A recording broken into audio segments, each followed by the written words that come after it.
Hi guys, మెంతి కూరతో chicken fry చేద్దామా? చాలా బాగుంటుంది. డిఫరెంట్గా ఇలా చేసుకొని తినండి, నెక్స్ట్ లెవెల్ ఉంటుంది టేస్ట్ అయితే.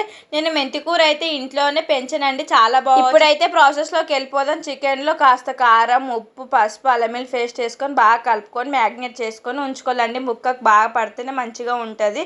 తర్వాత కడాయి పెట్టి ఆయిల్ వేసుకొని ఉల్లిపాయలు, పచ్చిమిర్చి బాగా వేపుకోవాలండి. బాగా బ్రౌనిష్ కలర్ వచ్చేంతసేపు వేపుకున్న తర్వాత కట్ చేసుకున్న మెంతి కూర వేసుకొని బాగా పచ్చివాసన అంతా పోయేంత వరకు వేపుకొని చికెన్ మ్యాగ్నేట్ చేసుకొని ఉంచుకుంటాం కదా, అది వేసేసుకొని కలుపుకొని ఒక 5 minutes వదిలేయాలి.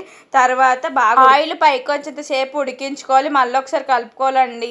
స్మెల్ అయితే నెక్స్ట్ లెవెల్ వస్తుంది. నాకైతే ఎప్పుడెప్పుడు తినాలా అని ఉంది. చాలా స్మెల్ బాగా వచ్చిందండి మెంతి కూర వేస్తే. తర్వాత వాటర్ వేసుకొని బాగా ఉడుకుతున్నప్పుడు గరం మసాలా, చికెన్ మసాలా, ధనియాల మసాలా వేసుకొని బాగా మూత పెట్టేసుకుంటే మన చికెన్ మెంతి కూర ఫ్రై రెడీ అయిపోతుంది. చాలా బాగుంది. మీరు కూడా ఒకసారి ట్రై చేయండి. Next level. మెంతి కూర పెంచడానికి చిన్న టిప్ ఉందని నెక్స్ట్ వీడియోలో షేర్ చేస్తే సబ్స్క్రైబ్ చేయండి.